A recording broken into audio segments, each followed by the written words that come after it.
حضور علیہ السلام فرماتے ہیں صلی اللہ علیہ وآلہ وسلم کہ جو شخص کسی پر جادو کرے یا کروائے وہ ہم میں سے نہیں. آج کل یہ بلا بھی بہت تیزی سے ہمارے معاشرے میں چلی ہے کہ کسی کو دیکھا اچھے رشتے آ رہے ہیں اس پہ جادو کر دیا, اس کو رشتے نہ آئے. کسی کا کاروبار اچھا چل رہا ہے اس پہ جادو کر دیا. عورتیں بھی میری مائیں اور بہنیں بھی موجود ہے, جادو کر دیا. کسی کو صحت مند دیکھا کہ یہ بیمار پڑ جائے, جادو کر دیا. کسی کی آواز اچھی دیکھی اس پہ جادو کر دیا. آقا فرماتے وہ ہم میں سے نہیں بلکہ اللہ کے رسول صلی اللہ علیہ وآلہ وسلم فرماتے ہیں جو جادوگر کے پاس صرف جادو کروانے کے لیے جاتا ہے, آقا فرماتے ہیں 40 دن تک اللہ اس کی عبادتیں قبول نہیں فرماتا.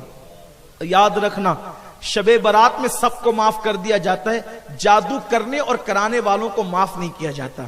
بڑی معذرت کے ساتھ میری مائیں اور بہنیں یہاں موجود ہے اور آپ بھی موجود ہے, ہمیں پتہ چلا ہے کہ اب تو لوگ جادو کرنے کرانے کے لیے کافروں تک کے پاس جاتے ہیں, بت خانوں تک جاتے ہیں اور وہاں جا کر کے ایک دوسرے کے خلاف جادو کرواتے ہیں.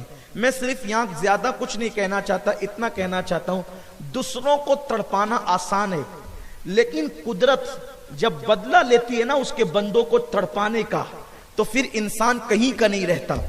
کسی کو پریشان کرنا بہت اچھا لگتا ہے. آپ نے کسی پہ جادو کر دیا, وہ تکلیف میں آ گیا. بھئی جادو اثر کرتا ہے نا, جادو اثر کرتا ہے, کبھی کرتا ہے کبھی نہیں کرتا, لیکن اگر جادو نے کسی پہ اثر کر دیا تو وہ تکلیف میں آ گیا, وہ مصیبت میں آ گیا, پریشان ہو گیا. اب آپ خوش ہو رہے ہیں کہ چلو اس کی بیٹی کو رشتے نہیں آ رہے. پہلی بات تو یہ کہ اللہ اگر چاہے کہ جادو بے اثر ہو جائے تو پھر جادو اثر نہیں کرتا, اس سے کچھ نہیں بگڑتا.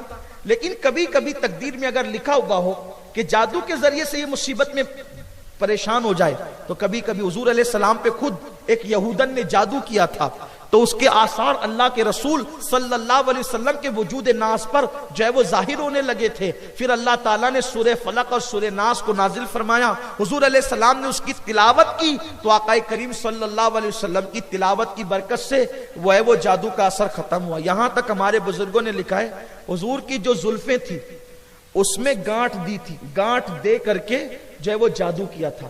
اسی لیے عورتوں سے میں میری اپنی ماں اور بہنوں سے کہتا ہوں کہ جب تمہارے بالوں کی تم کنگھی کیا کرو, اور آپ سے بھی کہتا ہوں اگر تمہارے بال نکلا کریں تو اس کو توڑ دیا کرو. صوفیاء کرام فرماتے ہیں کہ اگر بالوں کو توڑ دو گے تو پھر ان بالوں پر کوئی جادو نہیں کر سکے گا, تو اس لیے اگر بال نکلے تو اس کو توڑ دینا چاہیے. اور خواتین کیا کرتی ہیں, وہ اپنے بالوں کو جمع کر کر کے رکھتی ہیں یا پھر وہ کیا کرتی ہیں کہ وہ بالوں کو یوں ہی پھینک دیتی ہے تو کوئی اٹھا لیتا ہے اور اس پر جادو کر دیتا ہے. تو اس لیے یہ کیا کرے کہ وہ بال نکلے تو اس کو دفن کر دیا کریں تاکہ اس کو کوئی اٹھا کر کے اس کا غلط استعمال نہ کر سکے.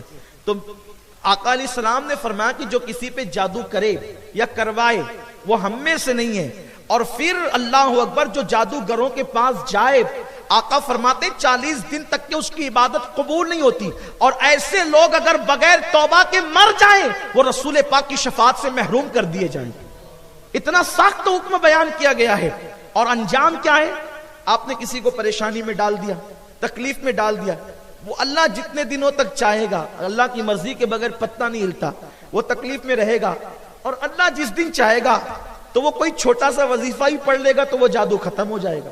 کچھ نہ کچھ تو اس کے لیے راستہ نکلے گا نا, کیونکہ آپ کسی کو پریشان کر سکتے ہیں. کہتے ہیں نا شیطان ہلاکان کرتا ہے, جان سے نہیں مار سکتا. تو ایسی صورت میں لیکن جب قدرت آپ سے بدلہ لے گی, آپ سے انتقام لے گی, لوگوں کو ستانے والوں کا انجام کبھی اچھا نہیں ہوتا.